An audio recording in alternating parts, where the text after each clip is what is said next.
Hello everyone, welcome back my channel Poonam stream. और आज की बात करेंगे सपना के ऊपर। जैसा कि 3 मई बीत गया और वो सपना के लिए और सपना के बच्चों के लिए ब्लैक डे था। हाँ, गोल्डन डे किसी के लिए भी हो सकता है। लेकिन साथ साथ मैं ये भी कह दूं कि देखिए, यहाँ पे रिएक्शन देना मेरा काम है, लेकिन मैं गलत नहीं बोल सकती या मुझे किसी प्रकार का किसी से जलन या द्वेष नहीं है। तो जो मैं बात करूँगी एकदम क्लियर करूंगी कि ब्लैक डे उनके माँ बाप के लिए भी है। अब चाहे वो कितने सही हैं कितने गलत है ये मैं नहीं जानती, लेकिन सपना के लिए ज़्यादा है ब्लैक डे, क्योंकि सबसे ज़्यादा खालीपन जिंदगी में अगर है तो सपना के लिए है और सपना के बच्चों के लिए, क्योंकि उन बच्चों को कभी बाप नहीं मिल पाएगा। राजवीर जी ने यही तो कोशिश की थी। राजवीर जी ने सपना को संभालने के लिए यही कोशिश की थी कि सपना का हाथ थामने के बाद शायद आरू को एक बाप का प्यार मिल जाए। लेकिन शायद ये मंजूर नहीं था, ये सृष्टि को मंजूर नहीं था, प्रकृति को मंजूर नहीं था और शायद सपना की किस्मत में भी नहीं था। लेकिन बहुतों के लिए तो व्यूज कमाने का एक जरिया बन गया है ना। बहुतों के लिए ये व्यूज कमाने का, डॉलर छापने का जरिया बन गया। बहुत अंदर से आया कि बाहर से ऊपरी दिखावा किया, ये तो नहीं कह सकता, कोई भी नहीं कह सकता, मैं भी नहीं कह सकती। लेकिन हाँ, भरपूर इस्तेमाल किया गया हर चीज का।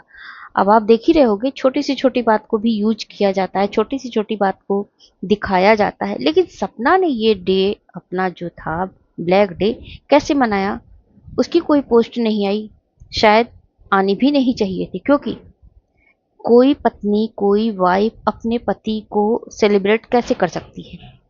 नहीं कर सकती। अगर वो अपनी उम्र के हिसाब से गए होते तो इंसान श्रद्धांजलि सभा सब कुछ करता है ना। लेकिन सपना ने कुछ भी ऐसी पोस्ट नहीं की, ना श्रद्धांजलि दी, ना कैसे मनाया कैसे नहीं मनाया, कुछ भी दिखावा नहीं किया और शायद करना भी नहीं चाहिए था। राजवीर जी उसके जीवन का वो हिस्सा हैं और ऐसा बना कर गए हैं राजवीर जी उसके साथ। शायद बहुत ज़्यादा टाइम नहीं रहे, लेकिन फिर भी जो जितना भी समय उनके साथ उन्होंने बिताया, सपना के दिल पे और जुबान पे आप देखो, हमेशा हमेशा राजवीर जी का नाम रहता है। क्योंकि राजवीर जी ने इतना प्यार और सम्मान उसको दिया ना कि वो उसके दिल से निकल ही नहीं पाते। तो यहाँ मैं ये कहूँगी ना, कहने वालों का क्या है, उनका मुंह तो कहने के लिए बना है, क्योंकि उनको कुछ करना तो है नहीं। वो बस यही कहेंगे कि सपना ने तो कुछ किया ही नहीं, सपना ने एंजॉय किया, उसका अपने पति की पुण्यतिथि मनाई ही नहीं। देखिए, ये दिखावे की चीज़ नहीं होती और हम सब कुछ नहीं कह सकते कि सपना ने मनाया नहीं मनाया, क्या किया क्या नहीं किया, इसको आप जज नहीं कर सकते, क्योंकि ये दिखावे की चीज़ नहीं है। एक एहसास है, एक सुकून भरा एहसास है कि जो हमारे बीच में नहीं है, उनकी स्मृतियां हैं।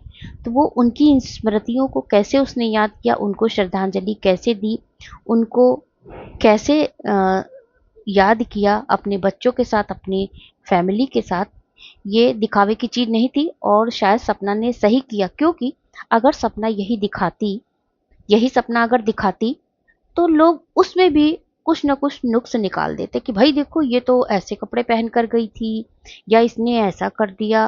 क्योंकि देखिए, जब नफरत अगर हमें किसी से होती है ना, तो इंसान ना वो अच्छी चीजों को भी बुरा समझता, क्योंकि जब उसे नफरत है तो उसकी अच्छाई भी बुराई ही लगती। और कभी कहीं देखिए कि अगर हमें किसी से प्यार है ना, तो उसकी सारी बुराइयां भी हमें अच्छी लगने लगती। तो ये ह्यूमन नेचर है।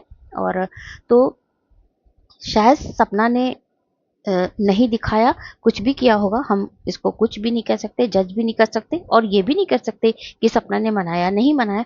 इसे हम छोड़ देते हैं, मतलब ये कोई बहस का मुद्दा नहीं है, तो इसे हम छोड़ देते हैं। सपना ने मनाया जरूर होगा, ऐसा तो हो नहीं सकता। लेकिन अगर उसने नहीं दिखाया तो मेरे ख्याल से उसने बहुत अच्छा किया, क्योंकि सपना ने अब बर्दाश्त करना सीख लिया। जब साल भर पहले सपना निकली थी, अगर उसे जरा सा कुछ कोई कहता था तो वो जवाब देती थी, बराबर आकर लाइव में बहस करती थी। लेकिन अब देखो सपना के नेचर में कितना अंतर आया है, और शायद ये बहुत सही भी है।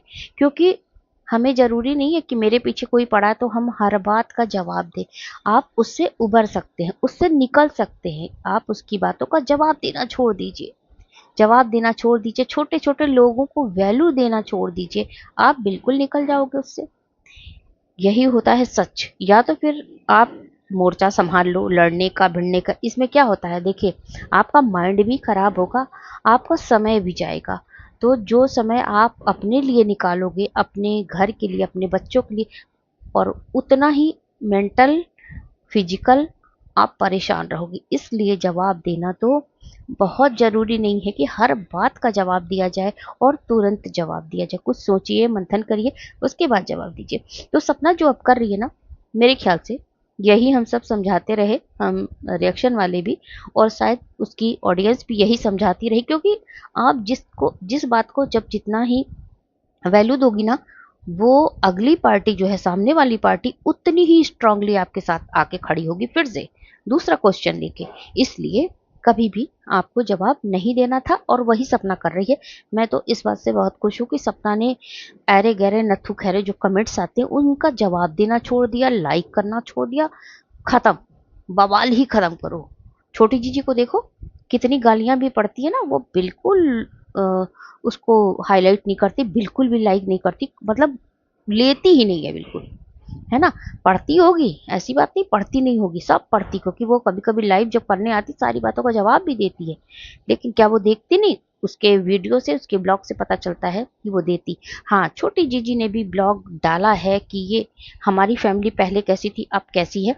तो फैमिली का जो थंबनेल है ना, वो सब देख के मैंने कहा अच्छा, आपकी भी हम खबर लेंगे, लेकिन अगले वीडियो में। इधर हम सपना की ही बात करेंगे, उसको नहीं लाएंगे बीच में।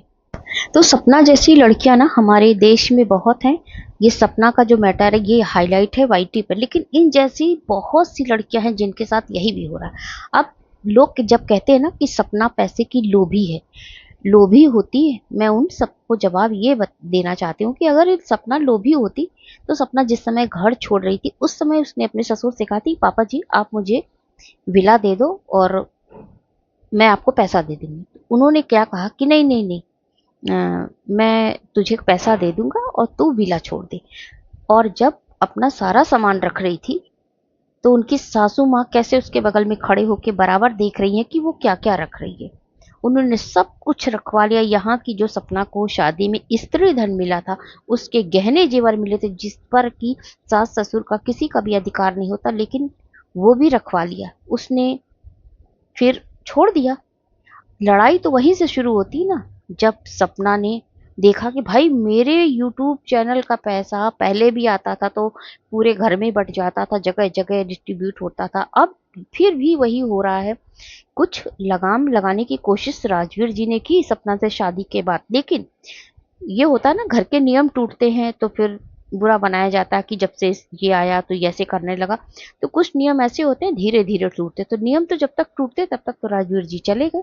तो यहीं से बुराई शुरू हुई कि जब सपना अपने बच्चों के नाम शेविंग करने लगी। बुराई तो यहीं से शुरू हुई क्योंकि लोभी हैं ये लोग।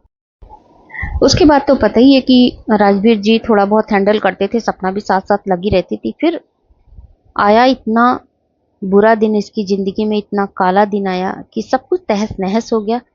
फिर जब पहले से आपका व्यवहार आपके साथ नहीं ठीक है सास ससुर का, तो सपना के पास तो कोई चारा ही नहीं था, कोई सहारा ही नहीं था। सपना किसका मुंह देख के रहती जब सास ससुर का ये हाल है, पैसे का ही लोभ उनको रखा हुआ है, सास की अलग चलती है, ससुर की अलग चलती है। कौन संभालता सपना को? क्या गारंटी थी कि उसके बच्चों को जो आज वो दे पा रही वो मिलता? मिलता नहीं मिलता, शायद ये सब नहीं मिलता। तभी सपना ने फैसला किया घर छोड़ने का। और उसके बाद से तो आपने जर्नी सपना की देखी ही देखी। तो जो राजवीर और सूरज जी उसको दे के गए हैं ना, प्यारे प्यारे दो बच्चे, उससे कीमती तो दुनिया में कुछ है ही नहीं।